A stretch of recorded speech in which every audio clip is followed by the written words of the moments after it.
भारत की धरती पर एक ऐसा स्थान जहां तीन महासागर मिलते हैं, जहां सूर्य उदय और सूर्य अस्त दोनों एक ही धरती से दिखाई देते हैं और जहां आज भी एक कुंवारी देवी अपने तप और त्याग की गाथा सुनाती हैं। आज हम आपको ले चलेंगे भारत के दक्षिणी छोर पर स्थित कन्याकुमारी। कन्याकुमारी एक स्थान, एक शक्तिपीठ और एक अद्भुत पौराणिक कहानी में। कन्याकुमारी तमिलनाडु राज्य में स्थित भारत का अंतिम सिरा है। यहाँ अरब सागर, बंगाल की खाड़ी और हिंद महासागर का संगम होता है।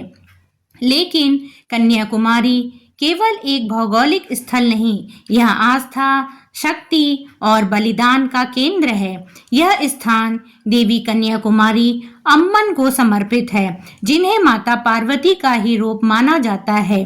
पुराणों के अनुसार एक समय बाणासुर नामक राक्षस ने कठोर तपस्या कर भगवान ब्रह्मा से वरदान प्राप्त किया। वरदान यह था कि उसका वध केवल एक कुंवारी कन्या ही कर सकती है। इस वरदान के कारण बाणासुर अत्याचारी बन गया। देवता, ऋषि और मनुष्य सभी उससे भयभीत हो गए। तब सभी ने मिलकर माता पार्वती से प्रार्थना की। लोक कल्याण के लिए माता पार्वती ने कुंवारी कन्या के रूप में पृथ्वी पर अवतार लिया। उन्होंने समुद्र तट पर कठोर तपस्या शुरू की। उनकी तपस्या इतनी तेजस्वी थी कि साक्षात भगवान शिव प्रसन्न हो गए। भगवान शिव ने माता से विवाह की इच्छा प्रकट की। विवाह की तिथि निश्चित हुई। देवताओं में आनंद फैल गया, लेकिन देवताओं को एक चिंता सताने लगी। यदि विवाह हो गया तो माता कुंवारी नहीं रहेंगी और बाणासुर का वध असंभव हो जाएगा। तब देवर्षि नारद ने एक दिव्य लीला रची। विवाह की रात उन्होंने मुर्गी की तरह बांग दी, जिससे भगवान शिव को लगा कि प्रातः हो चुकी है और शुभ मुहूर्त समाप्त हो गया। भगवान शिव बिना विवाह किए ही कैलाश लौट गए। भक्तों, इस तरह से माता कन्या रूप में ही रह गईं। बाद में उन्होंने बाणासुर का वध कर संसार को उसके अत्याचार से मुक्त किया। कहा जाता है, विवाह के लिए तैयार किए गए रत्न आभूषण समुद्र में बिखर गए, जिनकी चमक आज भी कन्याकुमारी के तट की रेत में दिखाई देते हैं।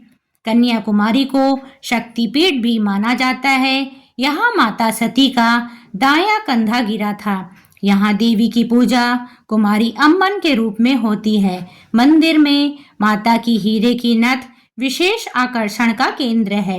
कन्याकुमारी वह स्थान है जहाँ से सूर्य की पहली किरण और अंतिम किरण दोनों देखी जा सकती है। यह स्थान सिखाता है कि कर्तव्य, धर्म और लोक कल्याण व्यक्तिगत सुख से बड़े होते हैं।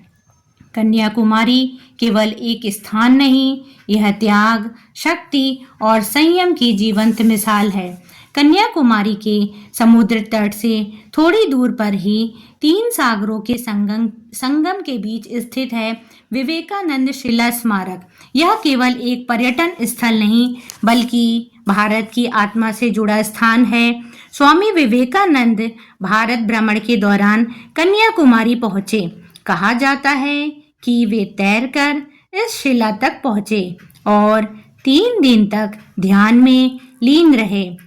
जी हाँ भक्तों, यहीं उन्हें भारत के भविष्य का दर्शन हुआ। एक ऐसा भारत जो आत्मविश्वासी हो, जागृत हो और अपनी संस्कृति पर गर्व करे। इस शिला के चारों ओर अरब सागर, बंगाल की खाड़ी और हिंद महासागर मिलते हैं। यही कारण है कि यह स्थान ध्यान और साधना के लिए अत्यंत शक्तिशाली माना जाता है। स्वामी विवेकानंद की स्मृति में इस शिला पर विवेकानंद रॉक मेमोरियल का निर्माण सन 1970 में किया गया। जो भी व्यक्ति इस शिला पर कुछ पल शांत बैठता है, उसे एक अलग ही ऊर्जा महसूस होती है।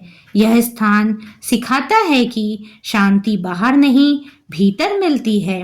विवेकानंद शिला हमें याद दिलाती है, उठो, जागो और तब तक मत रुको जब तक लक्ष्य प्राप्त न हो जाए। अगर आपको हमारी वीडियो अच्छी लगी हो तो आप लाइक, सब्सक्राइब और कमेंट करना ना भूलें।